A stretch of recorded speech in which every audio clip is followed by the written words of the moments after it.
Olá, hoje eu vou estar falando um pouquinho do Ares. O Ares é o software de desenvolvimento da placa de circuito impresso, do circuito eletrônico. Nós vamos estar utilizando aqui hoje o mesmo circuito eletrônico que nós desenvolvemos na última aula, que é o gerador de clock utilizando o CI555. Esse gerador de clock, ele já está com todas as suas ilhas ligadas e suas trilhas ligadas. Como você pode ver aqui na simulação, ele funciona, fica piscando LED na frequência que foi calculada aqui pelo circuito RC. Bom, agora eu vou passar esse circuito para uma placa PCB, que é a placa no Ares. É importante destacar aqui que a maioria dos componentes, por exemplo, o CI74HC244, ele possui aqui do lado uma visualização do seu encapsulamento que vai ficar na placa de circuito impresso. Então, nesse caso, por exemplo, nesse CI, ele utiliza o encapsulamento DIP, com 20 pinos, que é um encapsulamento maior. Mas nós podemos também escolher aqui embaixo o encapsulamento SOIC, que é um encapsulamento que não menor e que não é necessário ter furos na placa. Esse CI ele fica somente na parte superior da placa PCB. Mas também tem componentes que não possuem essa visualização de encapsulamento na placa PCB. E isso vai dar um probleminha para a gente lá no Ares. Por exemplo, o 555 que nós utilizamos, ele possui aqui um encapsulamento DIP com 8 pinos. Mas o LED que nós utilizamos, que é o LED Green, ele já não possui esse encapsulamento. Então está escrito aqui, ó, sem encapsulamento PCB. Então, nós vamos agora passar o circuito para o Ares, apertando o botão Ares. Pronto, ele já transferiu. Aqui na guia componentes, eu tenho todos os componentes lá do meu circuito. E o LED ele está com um X aqui na frente, o que significa que não foi encontrado o encapsulamento para ele. Então, eu vou colocar ele aqui na placa. E ele vai perguntar se você deseja procurar na biblioteca do Ares por um encapsulamento adequado para esse componente. Então, vou clicar em Sim e vou procurar por um encapsulamento LED. Aqui eu encontrei o encapsulamento LED, que esse encapsulamento é para o LED de 5mm, que é o mais utilizado na eletrônica. Então eu vou dar OK e vou colocar o LED aqui em cima. Pronto. Pode ver que ele já saiu aqui do circuito. E é interessante também notar que o Ares, diferente do Isis, ele trabalha com encapsulamentos, não com CIs.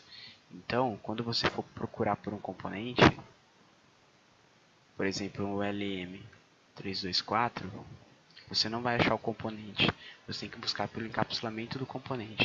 Então, por exemplo, você vai vir aqui em circuitos integrados, procurar pelo tamanho do encapsulamento ou pelo tipo de montagem. Por exemplo, essa montagem que é a mais comum e DIP16, por exemplo. Então está aqui o encapsulamento dele. Ele trabalha de uma forma diferente do ISIS, então ele trabalha com encapsulamento de CIs.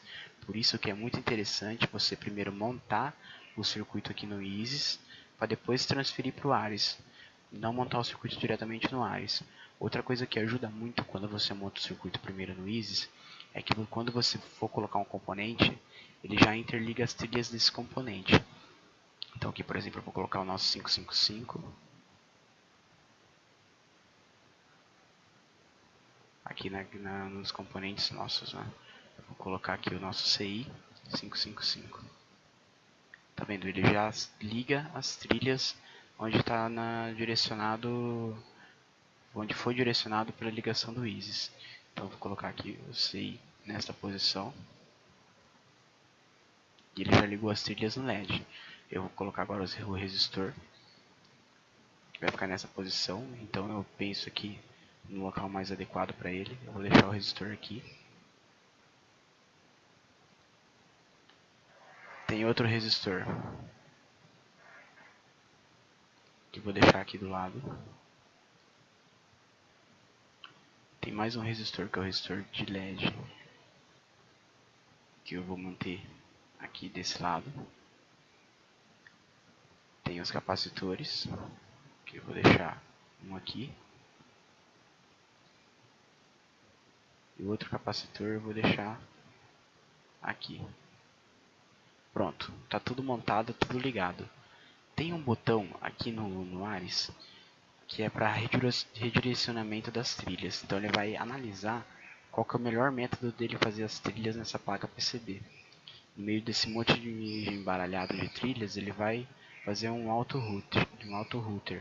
Então eu vou colocar aqui, iniciar o roteamento das trilhas. Então ele vai calcular a melhor posição das trilhas e vai colocar aqui para mim, já com o tamanho que ele achou adequado das trilhas e com o melhor posicionamento. Bom, agora nós precisamos delimitar o espaço da nossa placa PCB. Então eu venho aqui, seleciono esta caixa aqui de gráficos 2D e seleciono aqui embaixo a opção borda da placa, que é essa opção aqui. Então eu venho e desenho o tamanho da placa que eu quero. Pronto. Então agora eu já delimitei o tamanho da placa. Agora, como já montei o circuito, eu posso visualizar esse circuito em terceira dimensão. Eu estou utilizando aqui o Proteus 8. No Proteus 7, se eu não me engano, essa opção de visualizar em 3D, ela vai ficar nesse menu aqui embaixo, 3D Visualizer, ou nesse menu. Aqui para mim, no meu Proteus 8, ele fica nesse botão, visualizar a placa em 3D. Quando eu clicar aqui, ele vai mostrar para mim os componentes em cima da placa, eu posso rotacioná-la, e ele mostra para mim onde ficam as trilhas. Então eu consigo aqui ver como vai ficar o resultado final. Eu consigo salvar isso daqui de uma forma que eu possa ver só a placa sem os componentes. Que é aqui na opção, ó, não mostrar os componentes. Então, é esta placa aqui que eu vou mandar para um fabricante desenvolver para mim. E depois eu soldo os componentes nela. Então o Ares serve para isso, ele gera para você o modelo da placa. Depois que nós já montamos a placa, já vimos como ela vai ficar em 3D, nós importamos esse arquivo aqui para PDF, por exemplo, porque dessa forma que nós vamos mandar para a pessoa que irá fabricar essa placa PCB. Então eu vim aqui em saída e coloco imprimir o layout. Dou OK nessa mensagem. Eu vou escolher aqui essa opção, White Paper, porque ele vai me mostrar as linhas de forma colorida, que fica melhor para visualizar quais trilhas estão na parte de cima da placa e quais trilhas estão na parte de baixo da placa. Então dou OK. Eu escolhi modo método de impressão salvar como PDF. Eu vou colocar aqui, por exemplo, como pcb.pdf. Vou salvar o arquivo e vou abrir o arquivo. Então eu venho aqui, vou abrir o arquivo que foi gerado, PCB, e aqui está a placa com as trilhas superiores e inferiores. Bom, é isso. Basicamente é para isso que serve o Ares. Muito obrigado.